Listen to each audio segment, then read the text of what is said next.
de vocês conseguirem acessar o arquivo do plural, né? Tanto que eu tive que baixar o arquivo e jogar para o YouTube. Okay? Então, agora oficialmente está começando a gravação. Então, eu vou jogar aqui,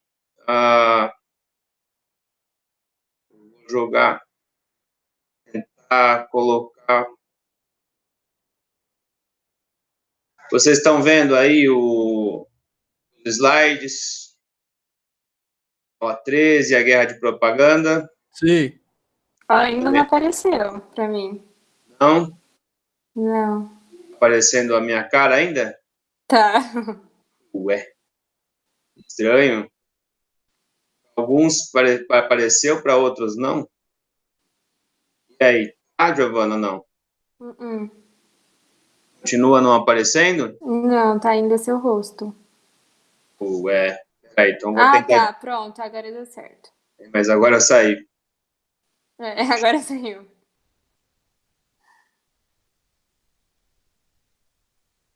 E aí? Agora? Certinho?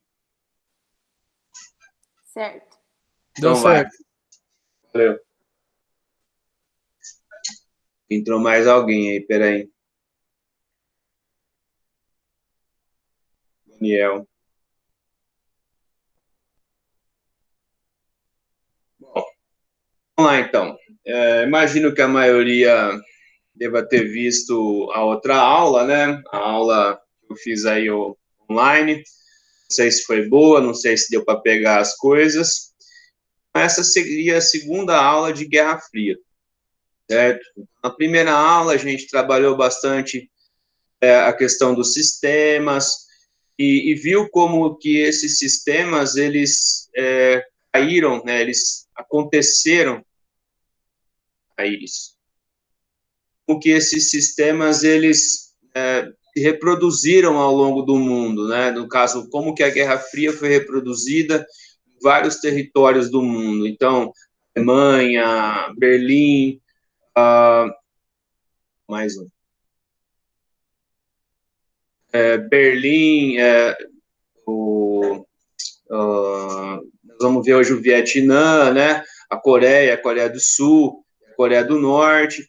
Então, falando um pouquinho da ONU e trabalhamos com o macartismo, doutrina Truman, que era a doutrina que foi lançada para conter o comunismo. Então, a aula de hoje ela é bem bacana, porque ela é uma aula que vai trabalhar bastante com a questão da propaganda, né? Como que as duas potências usaram a propaganda e a cultura, o esporte, várias coisas para defender o seu respectivo sistema, né? Então, como que a educação ela foi utilizada para esse fim, né? Da defesa do sistema e no combate ao sistema, né, adversário. Então, nós vamos ver isso bastante. Então, aí nessa imagem, nós vamos ter a figura do Fidel Castro, né, vamos ter o Khrushchev, vamos ter, né, uma propaganda americana, uma propaganda soviética.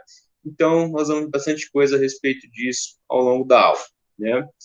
Então, de início, né, quando começa a Guerra Fria e a ordem bipolar, né, as duas potências, eles imaginavam que esse jogo era um jogo de soma zero. O que significa isso? Né? Não, para que eu, né, prevaleça, ou para que o meu sistema prevaleça, eu preciso destruir o outro. Eu preciso fazer com que o outro não avance.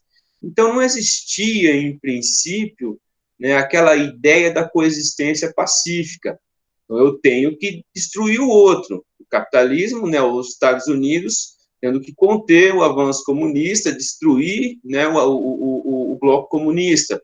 E, no caso, né, o socialismo real, a figura da União Soviética e depois da China, também tentando, né, fazer com que esse sistema se disseminasse ao longo do mundo e atingisse os Estados Unidos. Então, para que esse plano vingasse, né, a principal arma ou o principal instrumento era a propaganda, ok? E essa propaganda ela estava presente em muitas mídias, né? Cartazes, folhetos, revistas, jornais, programa de rádio, TV, filme, música, desenho animado. Então, né, muitos dos personagens que vocês gostam, assistem filmes, desenhos, foram desenvolvidos nessa época, como Capitão América, né, os livros didáticos, histórias em quadrinhos e, claro, né, os discursos políticos. Então, a gente vai ver um pouquinho disso e nós vamos terminar vamos ver se a gente consegue terminar com uma musiquinha. Eu preciso ir até as 2h25, mais ou menos, não posso passar porque tenho uma outra obrigação aqui em casa. Ok? Então, começando com a propaganda no capitalismo, né? Nós vamos ver dos dois lados. Então, na propaganda capitalista, a vida nos filmes, nas músicas, né? A vida aqui era brilhante, cheia de liberdade, felicidade, o consumo estava ao alcance de todos, né? Se você trabalhasse, se você tivesse mérito, você seria recompensado, né? Você seria feliz, você teria acesso a coisas boas no mundo do capitalismo. Então, isso é uma verdade se a gente pensar o primeiro mundo, né? A gente pensar os Estados Unidos, ou grande parte dos Estados Unidos, a Europa Ocidental, Japão, então, que tiveram, né, um estado de bem-estar social bastante interessante, né? Então, nessa propaganda, a vida na União Soviética, nos países socialistas, era triste, não existia liberdade, existia opressão, controle social, a polícia política se metia na vida das pessoas, né? Existia liberdade partidária, não existia liberdade democrática, então tudo porque o Partido Comunista de cada país é quem assumia o monopólio do poder. Está aí, né, uma imagenzinha, uma propaganda, né, como o comunismo trabalha, né, aí seria um povo representado pelo Stalin, com a foice e o martelo, e do lado o Capitão América, né, ou aquele que defende a liberdade, que defende os pobres, os oprimidos, etc. A propaganda no mundo socialista, né, mostrava o quê? As pessoas não precisavam se preocupar com o emprego, não precisavam pagar pela educação, pelo transporte, pela moradia, né? Então, lá, algumas 3 semanas atrás, quando nós começamos a trabalhar com esse assunto, eu falei bastante, né? Os direitos essenciais, né? O civil, o político, o social, o único que era contemplado, né, de forma mais consistente era o direito social, né, que era a educação, a saúde e o transporte. O resto, liberdade civil, direito político, era muito limitado no mundo socialista, né, mas a propaganda socialista dava ênfase a isso, né, o acesso das pessoas à moradia, países quase sem desemprego, principalmente na primeira etapa, né, educação, transporte gratuito, esporte, né, não nos esqueçamos que os países socialistas eram potências esportivas. Se vocês fizeram aqueles exercícios que eu passei para vocês, aquela questão da PUC, né, ela mostra bem isso, né, como que os países socialistas eram potências esportivas, Alemanha Oriental, União Soviética, Romênia, Cuba, né, Cuba tem mais medalhas olímpicas que o Brasil. Isso é algo, né, assim, inacreditável, né, como que uma ilha consegue mais medalhas olímpicas que um país continente como o Brasil. Então, esse investimento acontecia, certo? Mas sempre chamando atenção para que a liberdade política, né, era bastante restrita, liberdade civil também. Então, a propaganda socialista, ela destacava o progresso, né, quanto que eles se desenvolviam, quanto que a indústria crescia, quanto de aço que era produzido, quanto de arma, depois, mais para frente, a questão espacial, né? Tudo isso era bastante... O Henrique entrou. Boa tarde, Henrique. Então, tudo isso era bastante propagado, né? Maçante na televisão. A televisão estatal, é óbvio, né? A TV estatal, ela censurava tudo que não era interessante de apresentar para a população, população não era apresentado, só apresentavam as coisas boas feitas, né? A corrupção que existia, né? Esse burocratismo jamais era revelado para as pessoas. Então, ao mesmo tempo que eles mostravam essas coisas boas que estavam acontecendo, sempre destacavam o que do mundo ocidental, né? A decadência dos valores, da moral, esse individualismo exacerbado, né? A questão dos países com miséria, privações, desemprego, né? Então, você vê aí, né, nas duas imagens, a imagem da direita, Stalin, né, sendo contemplado pelas criancinhas, né? Então o Stalin era chamado na TV, né, nos meios de comunicação, como camarada, como o homem genial que ia liderar o socialismo, uma nova etapa de felicidade, etc. e tal, né, de progresso, assim sendo. Então, nada de tudo que de ruim que o Stalin fez era apresentado, né? Então as pessoas viviam dentro de uma bolha em que as informações eram dadas apenas pela empresa estatal. E na imagem da esquerda, né, mostra um trabalhador, na parte da direita, feliz, né, com o seu emprego, e na parte da esquerda, uma pessoa que representava o capitalista, né, aquele grande capitalista, Sofina, pensando nele, né, na exploração dos trabalhadores, etc. e tal. Então, essa primeira fase do socialismo aconteceu de maneira bastante forte. Então, eu citei o Stalin, né? O Stalin, ele governou a União Soviética na década de 20, quando Lenin morre, até a década de 50. São quase 3 décadas de Stalin no poder. E quando o Stalin morre, e aí a troca, né, entra Nikita Khrushchev, esse nome ali de cima, né?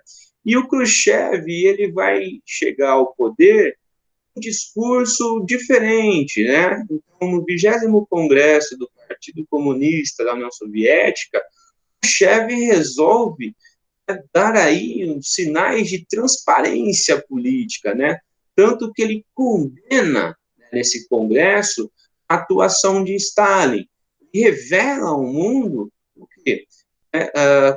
Campos de concentração, né, de trabalho forçado, em que todos aqueles que criticavam o sistema ou se colocavam como oposição, que, né, às vezes nem criticavam, mas eram denunciados, eram enviados para campos de concentração de trabalho forçado chamados gulags. Né? Então, o Khrushchev chega ao poder, né, com um novo discurso, com uma política internacional, uma política externa de relação com os Estados Unidos, uma política mais de distensão. Então, vejam que existe esse termo, né, détente. Détente é uma palavra francesa, ela chama distensão, significa que as relações elas estão mais flexíveis, elas estão mais assim, ela não é uma relação curta, ela é uma relação mais fácil de lidar, uma relação com mais abertura, certo? Então, o Khrushchev chega com essa intenção. Então, ele aponta que ele vai fazer da União Soviética um Estado desestalinizado, né? Então, ele vai tirar um pouco do foco das prioridades, das armas, para a tecnologia espacial, para outras tecnologias, né? Então, a corrida armamentista, ela dá uma segurada com Khrushchev. Então, o Ocidente vai ver isso como algo bom, né? Porque, então, o discurso catastrófico de destruição mútua há um tempo com o Khrushchev. Mas nós vamos ver o quê? Muitas contradições nas ações entre o discurso e as ações do Khrushchev, certo? Então, o bloco socialista vai ter ali a primeira divisão, porque nem todo mundo vai concordar com o Khrushchev. Então, sempre, por exemplo, a China não vai concordar com essa postura do Khrushchev, tanto que inicia aí um processo de desgaste entre os dois grandes países. Então, uma coisa bacana de chamar a atenção, né? China nunca vai ser um satélite da União Soviética, mas que, em princípio, né, ela faça acenos, ela meio que respeite. Mas a China é um país milenar, gente. A China é um grande país do Extremo Oriente, né? Então, a China não é uma Polônia, a China não é uma Lituânia, não é uma Ucrânia, não é uma Estônia, certo? Então, nós vamos ter primeiro abalo desse bloco. E aí, né, uma imagenzinha bacaninha, tem aí a Laika, né? Com essa suavização do discurso armamentista e de discurso bélico, nós vamos ter início a corrida espacial. Então, o primeiro grande feito da corrida espacial foi quando a União Soviética lançou o seu primeiro satélite, né? E o primeiro satélite ele era tripulado por essa cachorrinha, que é a Laika. Eu peguei aí um meme, né, dizendo eu não tenho ideia do que está acontecendo. É óbvio que essa cachorra nunca voltou para nos contar alguma coisa a respeito do espaço, certo? Mas então é interessante chamar a atenção para isso, né? O programa soviético ele era e ele é muito avançado se você pensar a herança russa, né? Então ela tinha essa intenção aí de apresentar a superioridade soviética, né? Lançando satélites, lançando o primeiro homem no espaço, que foi Yuri Gagarin. Então, né, as duas potências, uma aquela coisa de sempre uma ficar na frente da outra, sempre investia muito dinheiro, muito fomento às pesquisas espaciais e tecnológicas. Voltando ao Khrushchev, né, a primeira contradição do discurso, da linha do Khrushchev, foi quando, em 1956, na Hungria, houve um movimento social tentando buscar reformas mais populares, mais democráticas, né? Vão acontecer dois grandes movimentos aí, em princípio, um na Hungria, em 56, outro na Tchecoslováquia, em 68, que é a Primavera dos Povos, que a gente vai ver depois. Então, esse movimento, ele tentava forçar o governo húngaro a aceitar, né, medidas mais de abertura política, né? Mas o Pacto de Varsóvia entrou em ação. O Pacto de Varsóvia, para quem se esqueceu, seria aquele acordo militar dentro do mundo socialista. Então, esse movimento social foi reprimido, né? As lideranças foram presas. Então, foi o primeiro movimento reprimido dentro do mundo socialista, mostrando para a gente o que, então? A limitação desse discurso do Khrushchev, né, de distensão, etc. e tal. Então, aqui algumas imagens da época. A imagem lá de cima, a estátua do Stalin derrubada. Na imagem de baixo, as pessoas em cima de um tanque, a bandeira da Hungria, né? Mas o principal fato que o Khrushchev teve que lidar foi com a questão da crise dos mísseis. Lá no final da aula, eu vou citar para vocês aí, nesse período de férias que vocês vão passar, então, mais sugestão de filme para vocês assistirem, para tentarem entender mais história, né? Lógico, sempre sabendo que os filmes não correspondem, não representam verdades absolutas, certo? Então, o principal fato que o Khrushchev teve que lidar foi com a crise dos mísseis. E ele envolveu a Revolução Cubana, envolveu a figura de Castro, de Che Guevara, né? Então, tem uma coisa que vocês têm que entender bem, dentro da Guerra Fria e América, é a Revolução Cubana, né? Então, foi um fato que mexeu com toda a política, toda a geopolítica da América Latina. Mexeu com o quê, né? mexeu com a maneira com que os Estados Unidos se relacionavam com a América Latina. Então, vamos tentar entender um pouco o que representou Cuba, o que era Cuba antes da Revolução, né, com a Revolução, até chegar a essa coisa aí de 1962. Só lembrando, então, que Cuba foi, junto com Porto Rico, foi os últimos dois territórios, né, da América, dois territórios razoáveis da América, que ainda pertenciam à Espanha. Então, dentro da política do Big Stick, aquela que os interesses dos Estados Unidos deveriam ser levados a todo custo, até com intervenção militar, se necessário, os Estados Unidos colaboraram na independência dos dois territórios. Só que uma independência entre aspas, tá bom? Aqui não há parcialidade nenhuma, ok? Se vocês quiserem pesquisar a apostila, pesquisar fora da apostila, algum livro acadêmico, vocês vão perceber isso. Tanto que o governo americano aprovou no Congresso uma emenda constitucional chamada de PAT, que ela dava direito, então, aos Estados Unidos de intervir num território estranho, né, um território de Cuba e Porto Rico, para defender os seus interesses.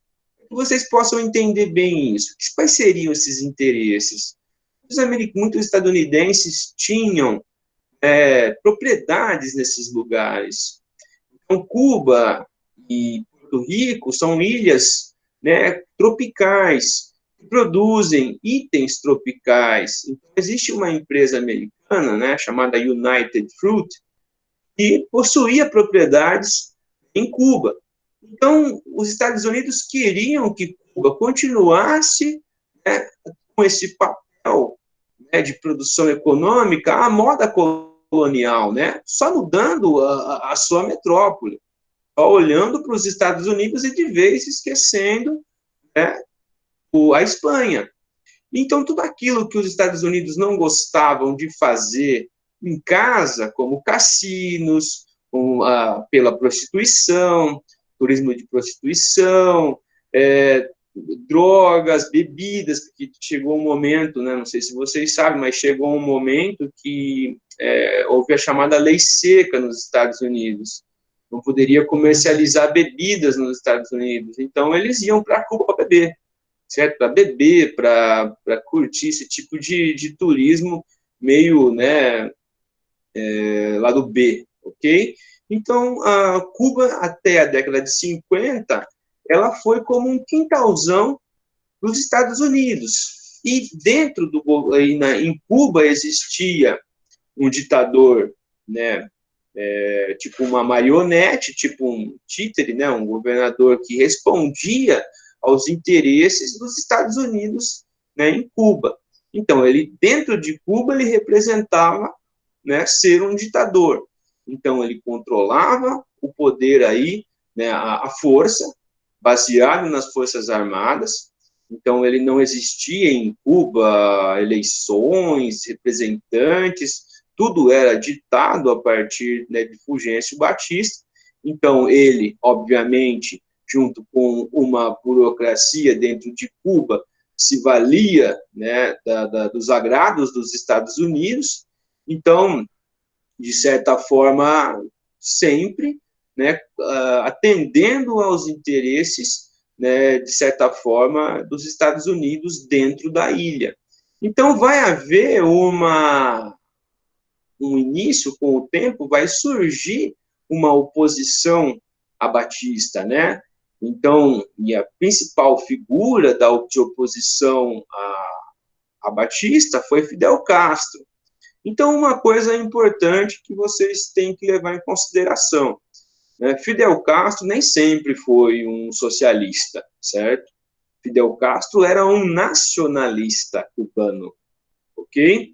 Foi a conjuntura da época, as circunstâncias que levaram Fidel Castro a se posicionarem debaixo do guarda-chuva soviético, ok? Essa pessoa do lado de Fidel Castro, né, Ernesto Che Guevara, era um argentino, um revolucionário argentino, né, esse sim, né, assume uma postura socialista quase que desde o princípio da sua atuação política e vai influenciar Fidel Castro, né, quando a Revolução Cubana, que é uma revolução de caráter nacionalista, se transforme, né, num movimento, numa revolução socialista. Então, a Cuba, ela é uma ilha, tem algumas áreas de serra, então esse movimento guerrilheiro que surge vem de fora, né? Eles estavam exilados, adquirem apoio com alguns países daí da região, eles vão começar um movimento de guerrilha. Para quem não sabe, guerrilha não é uma guerra aberta, é uma guerra em que grupos eles atacam e se escondem, certo? Porque, obviamente, não existe força para contrabalancear as forças da ordem. Então, a população, né, camponesa vai, né, ser, de certa forma, sensibilizada, ela vai se voltar para a revolução em si, e é o que vai ajudar que essa revolução tenha sucesso, que ela triunfe em Havana, se não me engano, acho que é janeiro de 1959. Então, Batista foge, né, todas as pessoas que participavam do governo dentro da ilha, elas são tiradas do poder, né, e a revolução, ela assume o poder da ilha, ok? Então, com a revolução tomando o poder dentro da ilha, o que é importante que vocês entendam? Todas as propriedades que pertenciam a estadunidenses, todas elas vão ser confiscadas pelo governo cubano. Isso faz com que os Estados Unidos nunca, né, nunca reconheceram, e eu acho que dificilmente, né, nós vamos ter um governo americano reconhecendo a legitimidade daquele governo. Porque o que é certo tem que ser colocado. Cuba não se tornou uma democracia. Cuba reproduziu um modelo de política dos países soviéticos, em que existem eleições? Existe, mas dentro do Partido Comunista Cubano, né, que é o PCC, né, é o PCC, é o Partido Comunista Cubano. Então, a liderança sempre foi, né, dos irmãos Castro. Agora que ela mudou no século XXI, mas foram mais de 50 anos em que o Fidel Castro, depois seu irmão, tomaram o poder. Então, em Cuba também o direito político ele é muito restrito. O direito civil ele é restrito. Então, o que acontece de bom em Cuba? Né? Os direitos sociais, né? Educação,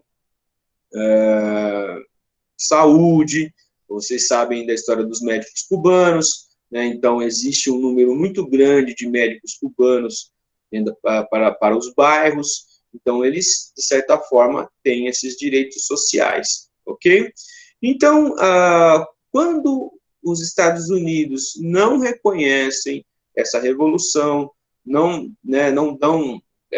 reconhecem o país perante o mundo, né, só tinha uma saída para Cuba, era se aproximar da União Soviética.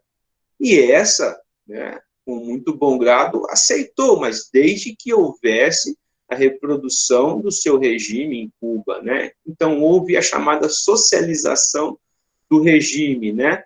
Então, muita gente que tinha vínculo com o governo do Batista, ou que começa a não ter um entendimento com o governo de Castro e Guevara, eles vão começar, ou, né, ser presos ou assassinados, ou eles vão começar a fugir de Cuba. Então, muitos daqueles que fugiram de Cuba, né, que perderam, né, que tiveram seus interesses afetados porque tinham relação com o antigo regime, né, eles vão fugir para os Estados Unidos, né, principalmente para que estado? Flórida. Vocês devem saber disso. A Flórida é o estado dos Estados Unidos que mais cubanos tem.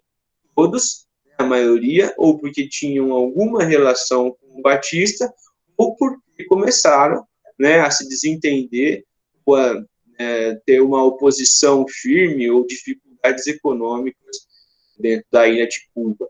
Então, Cuba teve um período de bom sucesso econômico até que a União Soviética existiu. Depois que a União Soviética deixou de existir, Cuba começou a passar por muitas dificuldades. Então, né, chegando, enfim, a esse fato, que foi a crise dos mísseis, então o governo americano ele, financiou algumas milícias e elas tentaram tirar Castro Guevara do poder.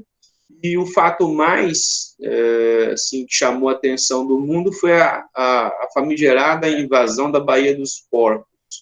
Então, a Revolução Cubana conseguiu conter e reprimir essa invasão, né? Expulsar, prender os invasores e manter a Revolução em si. Então, só ali para frente, qual foi o papel dos Estados Unidos com relação a Cuba? Impor embargos, certo? Ele impôs embargos à ilha, e desde então esses embargos estão acontecendo, certo? Então, são embargos que afetam a economia cubana como um todo, a sociedade cubana como um todo, né? E aí, então, nós chegamos ao famigerado episódio da crise dos mísseis. Os amigos soviéticos tinham desenvolvido mísseis, que eram mísseis de longo alcance, e Guevara influenciou a Castro a falar para os soviéticos para colocarem os mísseis em Cuba, certo? Então,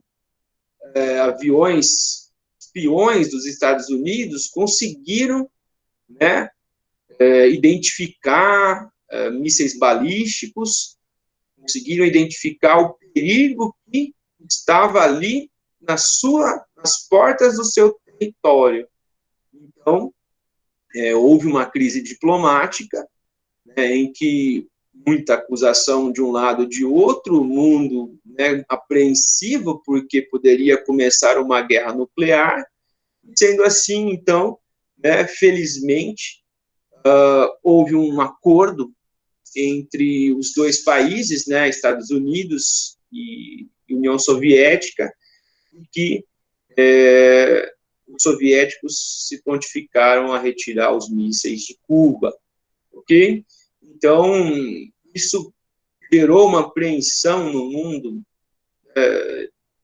nunca antes vista. Talvez só uma coisa como o coronavírus pode ter sido mais ou menos parecido, porque, como eu citei para vocês em outras aulas, né, uma guerra nuclear aqui poderia levar o mundo inteiro ao abismo, né, destruir o mundo inteiro. Então, felizmente, os mísseis foram retirados, né, e quem ficou mal na fita, quem ficou mal no cenário foi o Khrushchev, né, porque dentro do mundo socialista ele ficou com um rótulo de medroso, né, como ele foi, de certa forma, sofre a culpa dessa derrota diplomática ou desse choque, desse primeiro grande choque entre as duas grandes potências. E assim sendo, com o tempo ele foi substituído por outro russo, Leonid Brezhnev, certo? Então, foi um episódio bastante interessante da história do século XX. Alguma questão até aí, galera? Alguma dúvida? Alguém quer falar? Alguém quer perguntar alguma coisa? Deixa eu ver aqui eu não vi que os slides estão desaparecendo. Tentem me dar Tentem me dar aí um feedback. Deu para ver os slides? Não deu? Alô, alô? Deu? Sim, sim, deu para ver. Tá. Tá dando sim, tá dando sim. Alguma questão? Não. Tá top, bagulho. Henrique Vitório? Opa, minha internet tinha caído, voltei agora. Manda aí, Henrique.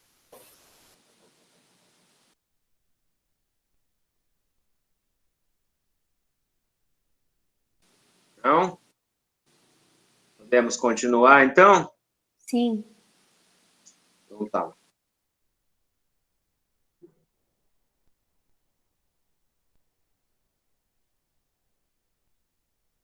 Bom, outro fato que, de certa forma, também chamou bastante atenção, sobretudo na segunda metade aí do século XX, né, foi a Guerra do Vietnã, né?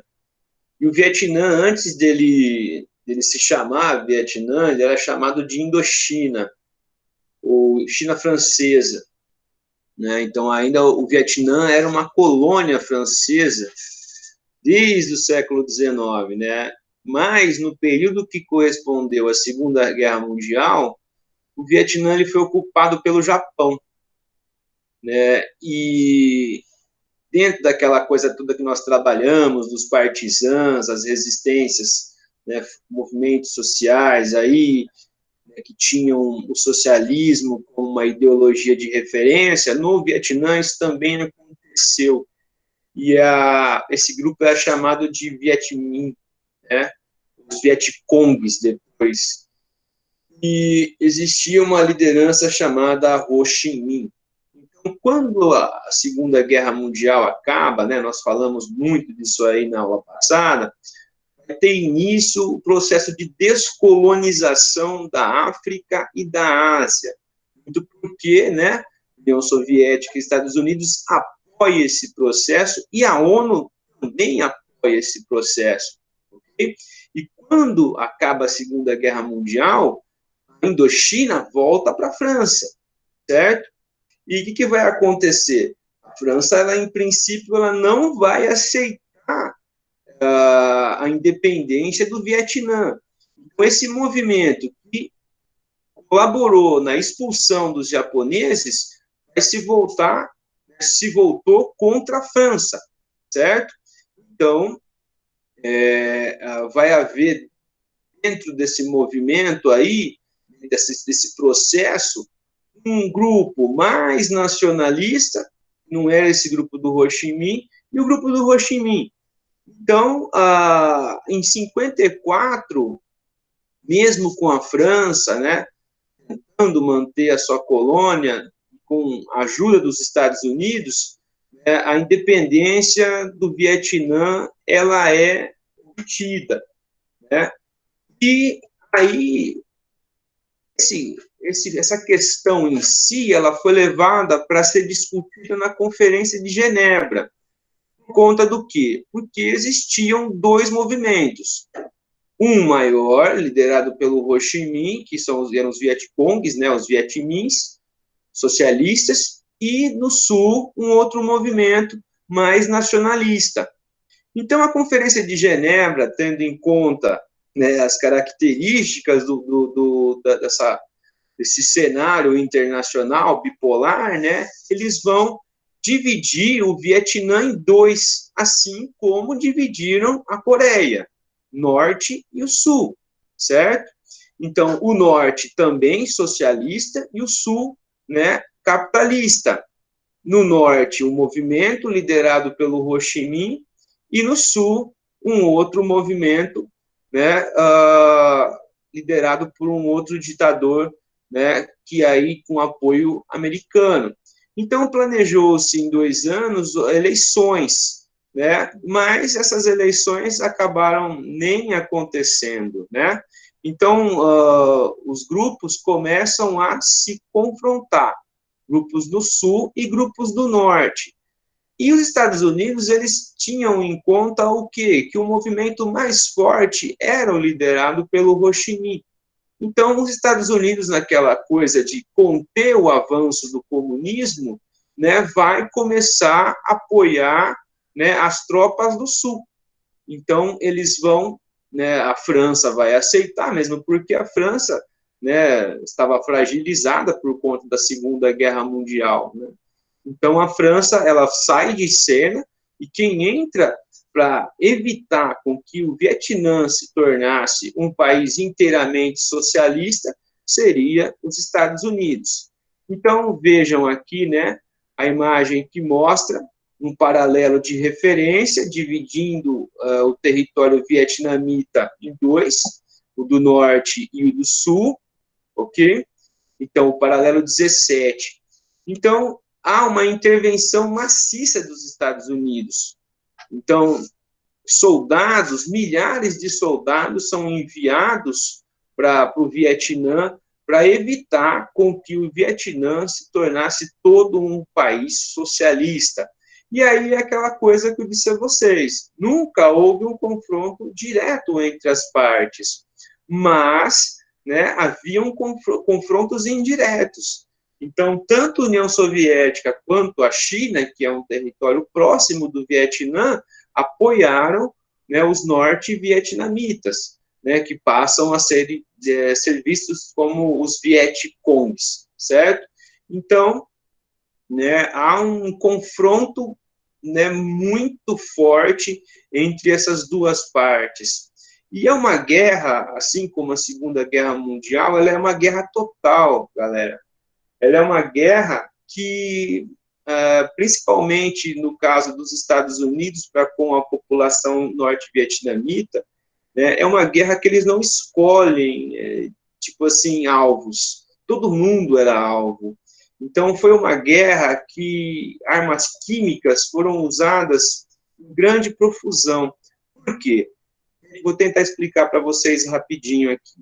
O Vietnã é um país equatorial, de clima equatorial. Então, parece muito com a nossa Amazônia, muita floresta.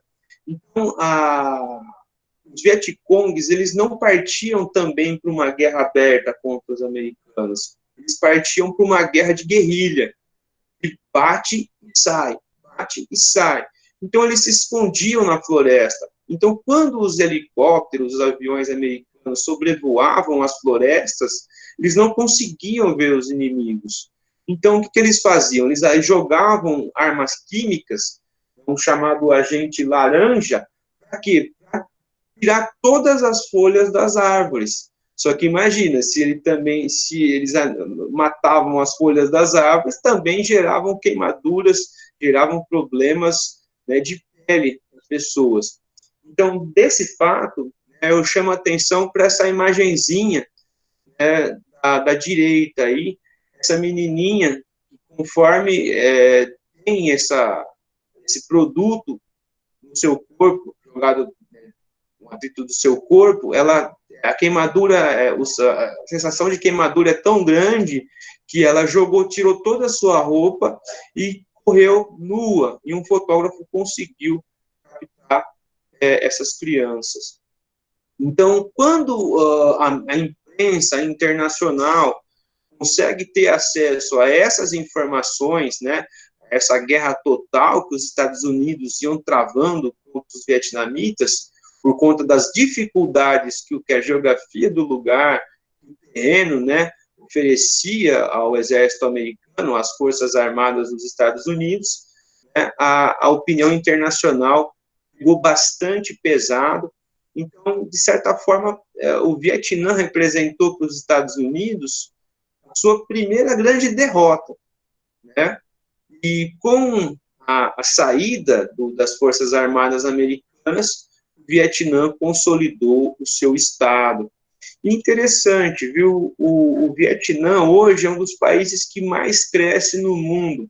Ele tem um modelo político-econômico igualzinho ao da China. Existe o Partido Comunista do Vietnã, que monopoliza o poder, só que a economia ela se abre para o capitalismo, né? Essas grandes contradições que nós temos aí nesses países que ainda mantêm os seus sistemas socialistas, ok? Estamos caminhando para o final, certo? Só faltam aí 5 slides, uns 2, 3 slides, na verdade. Então, encerrado aí essa questão importante, uma expressão que vocês podem muitas vezes se deparar aí para frente, né, é a expressão do baby boom. O que foi o baby boom? O baby boom foi um período, né, uma era aí, mais ou menos 18, 20 anos, em que houve um surto de nascimentos muito grande. Você pegar, por exemplo, no Brasil, a década que houve o maior crescimento natural, demográfico, foi a década de 50, 60. Então, aqui também, mesmo não tendo guerra, né, houve melhoras, houve um processo de urbanização no mundo ocidental, então, muitas crianças nasceram. Então, as famílias eram muito numerosas. Então, repara, o pessoal que for fazer aí o seminário, o Nascido em 4 de Julho, vocês vão ver como que a família do soldado era numerosa, certo? E aí, aquela coisa bacana de chamar a atenção. As mulheres, meio que houve uma política governamental aí, né, de indução das mulheres a voltarem para o lar. Então, com a volta dos homens, né, as mulheres voltam a ocupar um papel mais para o lar, né, dentro da sociedade dos Estados Unidos, principalmente. Né? Então, na Europa Ocidental e nos Estados Unidos, vai se chamar essa era aí de a era de ouro do capitalismo. Né? Então, um alto consumo, um alto padrão de vida, bastante gente inserida no mercado consumidor, mais direitos, mais segurança, direitos sociais, principalmente na Europa Ocidental, né? E, voltando para a questão dos Estados Unidos, olha que interessante, né? Essa prosperidade material, esse mundo de extremo consumo, ele vai gerar certas contradições que vão reagir a isso. Então, tem um trechinho muito bacana da apostila que ela cita aí, né? A prosperidade material e o otimismo geral mascaravam uma sociedade caracterizada pelo conformismo, onde os papéis sociais apareciam determinados desde o nascimento. Então, muita gente começa a questionar essa coisa de você nascer, estudar, você ser alguém, necessariamente ser alguém de sucesso, consumir, construir sua casa, ter carro. Então, algumas pessoas vão questionar e vão trazer formas alternativas de vida. Isso nós vamos ver mais para frente, principalmente no Woodstock, certo? Vocês já devem ter ouvido falar de um festival de música chamado Woodstock. Isso mostra bem, revela bem essa coisa contra esse conformismo. Okay? Então, a teoria nós encerramos aqui. Eu vou apresentar para vocês algumas coisas legais. A primeira questão aqui, esse slide ele trabalha com uma questão do Enem de 2016. Essa é uma questão de história e sociologia, né? Então, mostra uma propaganda da década de 60 dos Estados Unidos. Então, tem um trechinho lá, né? Essa é a fonte 1 da questão. Tradução: as mulheres do futuro farão da Lua um lugar mais limpo para se viver. Então, veja, né, que sempre há uma relação da mulher com a limpeza. Então, eu coloquei ano passado no grupo uma imagem que mostrava da Budweiser, né, como que ela mudou a interpretação da mulher com relação à bebida. Antes mostrava a mulher levando, a mulher como servindo o marido depois do trabalho, uma cerveja para ele no descanso do lar, vendo a sua televisão. E aí a imagem mais atual mostra o quê? O homem e a mulher tomando uma cerveja no momento de diversão.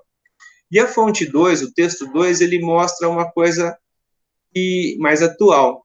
Então, é um trechinho de uma notícia e a reação que algumas pessoas tiveram. Então, eu vou ler para vocês. Até hoje, cerca de 350 astronautas americanos já estiveram no espaço, enquanto as mulheres não chegam a ser um terço desse número. Após o anúncio da turma composta 50% por mulheres, alguns internautas escreveram comentários machistas e desrespeitosos sobre a escolha nas redes sociais. Então, é importante chamar a atenção para um fato aqui, né? Então, certas coisas, imagens, são construções sociais, para vocês entenderem bem o que é isso. O azul e o rosa. Existe alguma coisa nas ciências naturais que revela que o azul é cor de menino? Imagino que não, né? Nem que o rosa é cor de menina. Isso tudo foi uma construção que foi reproduzida ao longo do tempo e que algumas pessoas ainda reproduzem, certo? Então, felizmente, esse tipo de coisa está sendo desconstruído. A coisa das profissões. Engenharia não é trabalho para mulher, certo? Pedagogia não é trabalho para homem, certo? Não é área para homem, ok? Então, são coisas que necessitam ser desconstruídas. Olha essa propaganda aqui, né? Isso é hoje, se uma empresa lança uma propaganda dessa, ela vai ser triturada nas redes sociais, né?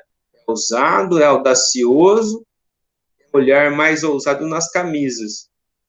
Então, isso não há espaço. Né? Então, hoje seria o quê, né? Algumas pessoas vão falar, é a questão do politicamente correto. Eu vou dar a minha opinião para vocês, galera. Eu, nesse ponto, eu vou ser tendente para o politicamente correto.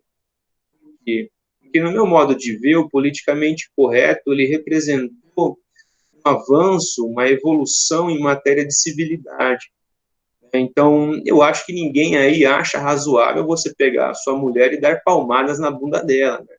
Ou bater na sua mulher. Então, isso, entre outras coisas, são, para mim, inconcebíveis, certo? Então, eu, no meu modo de ver, eu vejo o politicamente correto como uma forma civilizada de agir, tentando ser mais claro.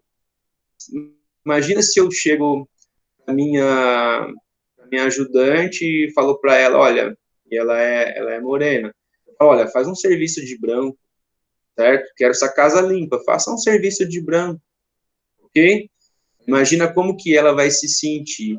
Então é por isso que eu acho que o politicamente correto ele é importante, sim, né? É uma maneira civilizada de agir, né, entre as partes, ok? Então nesses dias que vocês ficarão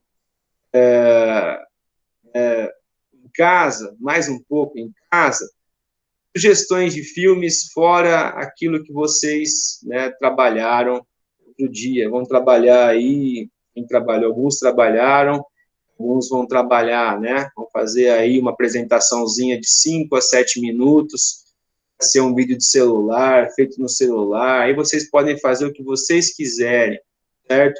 Desde que vocês falem do filme, dentro daquele roteiro que eu disse para vocês. Filmes bacanas, 10 dias que abalaram o mundo, Sorriso de Mona Lisa, e dois filmes, né, um da década de 80 e um atual, que vão dialogar, Rocky 4 e Creed 2. Por que o Creed 2? Porque o Creed é filho do Apollo Doutrinador, que era o grande rival do Rock, mas que foi morto numa luta de boxe com Ivan Drago, o soviético, certo? Então veja como, né, o soviético malvado mata o americano. Então depois Rock vai lá e se vinga. Então eu estou separando para vocês essa música, né, para a gente encerrar aqui.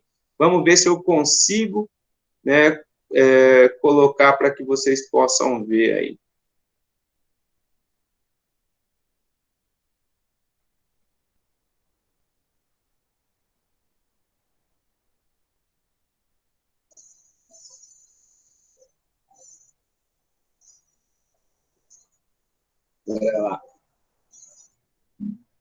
Vamos ver se eu consigo aqui jogar.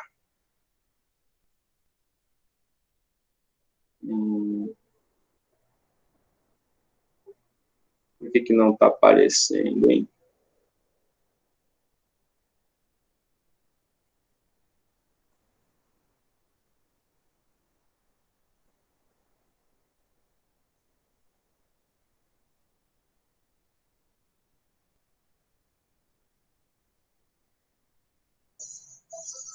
Vocês estão vendo a página do YouTube ou vocês estão me vendo? YouTube, os dois, na verdade. Os dois? É.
E viva os Estados Unidos, né?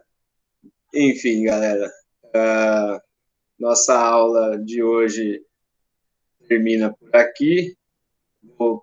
Tem alguma dúvida? Vocês têm alguma dúvida? Samuel, como que vai ficar a questão dos vídeos do filme lá? Espera só um pouquinho, Giovana. É Deixa verdade, eu queria saber se aí responder também. aqui. Tá quase, só um pouquinho só. Tá. Como que é, Giovana? Desculpa. Como que vai ficar a questão para gravar os vídeos lá do filme? Então, vocês podem, sabe, tipo assim, um filmar o outro, ou editar com algum aplicativo, ou vocês podem, se vocês não conseguirem, souberem editar, fazer alguma coisinha do tipo, vocês podem fazer mesmo um videozinho de vocês, certo? Falando sobre o filme, quem conseguir usar outros recursos, tudo bem. Só para vocês mesmo fazerem a atividade, verem o filme, né? pode separar, tipo, em partes, assim, aí cada membro manda um vídeo? Espera lá um pouquinho só. É verdade, isso aí é bom, mano. Desculpa, Giovana, porque veio aqui uma mensagem. É, tipo assim, cada membro separar e aí as partes, e aí cada membro mandar um vídeo? Ah, não, acho que assim vai ficar ruim. Tenta, tipo assim, cada um, se vocês quiserem, se vocês não conseguirem se juntar por causa do isolamento, tentem gravar cada um pedacinho, e aí vocês, alguém Tentar editar? aprende a mexer, faz uma edição e manda para mim. Tá bom. Certo? Eu acho que é aquilo, ou vocês colocam, ou mandam para mim, eu coloco no grupo, ou põe no YouTube, depois me manda o link, sei lá. Aí é aquele negócio lá que você falou, tipo, que é a síntese, o contexto histórico e a premiação do filme. Isso, vocês vão falar um pouco sobre o filme, vão falar sobre o contexto histórico, falar alguma coisa, qual que foi a repercussão do filme, se foi bem aceito, se ganhou prêmio, essas coisas aí, igual os meninos dos 2 grupos fizeram, certo? Uhum. Mais alguma coisa? Não. Eu acho que então, a gente não pode, nós recebemos ali umas orientações que a gente agora vai entrar de férias, né? Então a gente não pode ter atividades como essa com vocês, então por isso que eu fiz hoje, ok? A gente estava precisando adiantar um pouquinho. Eu vou tentar gravar aqui jogar lá para vocês poderem, quem não assistiu, ver aí depois. Deixa eu ver o que o Daniel tá falando. Borgato, o filme é aqueles que vocês já sabiam. É aqueles que vocês... Acho que você tá falando do filme que você passou lá para assistir, que é o Rock, o Creed 2. Tá aqui, ó. Eu coloquei aqui no 10 Dias que Abalaram o Mundo, Sorriso de Mona Lisa, Rock 4, Creed 2. Daniel, os vídeos seriam no roteiro do seminário. Beleza? O que não pode ser digitado? Borgato, então, se é seminário, cara, tem que ser uma coisa meio de vídeo, porque senão eu não vou estar sendo correto com aqueles que fizeram já, né? Infelizmente, aconteceu isso tudo, então... mas acho que é muito fácil, cara. Se não der para juntar os vídeos, uma pessoa fala, então, certo? Combinam aí os textos, o que falar, e alguém fala. Beleza? Mas aí pode mandar tipo, só para você, né? Não precisa mandar lá no grupo para todo mundo ver. Se vocês não quiserem mandar para o grupo de vocês, pode mandar só para mim. Mas seria legal, Henrique, que mais pessoas... O que eu pensei no grupo? Que vocês quem apresentou para a sala. Então, você está entendendo? Então, tipo assim, a minha intenção era que vocês vissem todos os filmes, tá entendendo? Então, que as pessoas dos outros grupos vissem também os trabalhos. Por isso que eu quero que todo mundo, que vocês coloquem na página, certo? Eu acho que seria melhor se vocês fizessem isso. Entendi, beleza. Tranquilo? Aham. Então, beleza. Se vocês tiverem dúvidas, deixem pronto para quando a gente voltar, Daniel. Certo? Quem conseguir fazer, melhor dizendo, né? Quem conseguir fazer, pode me mandar, certo? Se quiser esperar mais um pouco, pode esperar, tá? Esperar até quando a gente voltar para as aulas. Que a gente não sabe ainda, nós não entramos ainda na fase mais problemática da coisa. Eu acho que vocês sabem disso. Ok? Mas eu estou aí. Eu vou continuar com as minhas aulinhas no meu canal lá, certo? Eu vou falar de América Latina, vou falar de morte, né, falar sobre a epidemia da peste negra. Então, eu estou vendo aí, quem quiser assistir depois, vê lá. Beleza? Mas eu aviso no meu grupo lá. E as aulas que faltam da apostila 9 vai fazer tudo na hora que a gente voltar? Ah, sim. Quando a gente voltar. Tá. Ou por aqui, ou na escola. Estão falando que vai voltar dia 15, vai estar assinando de alguma coisa? Então, a minha escola de Taquaritinga, Henrique, ela decretou as férias hoje e só volta 22. Existe uma recomendação do Sindicato das Escolas Particulares de não voltar antes do dia 22, né? Então, sim, Iris, pode mandar os fichamentos por e-mail, pode mandar sim. Então, eu acho que vai ser difícil a gente voltar para a escola antes do dia 22, Henrique. Entendi. Beleza? Valeu, então. Eu preciso ir. Mais alguma coisa? Não. Não? Então, a gente vai falando aí, certo? Vai mandando. Quem tiver dúvida, até que aula? Até aula 13. Certo? As aulas que a gente viu. Não vou para vocês fazerem daquelas que vocês não fizeram, não. A gente não viu. Tá bom? Tá. Um abraço para vocês. Qualquer coisa, também. Manda uma mensagem ou manda um e-mail para mim. Valeu? Beleza. Tá bom. Falou, Samuel. Até mais.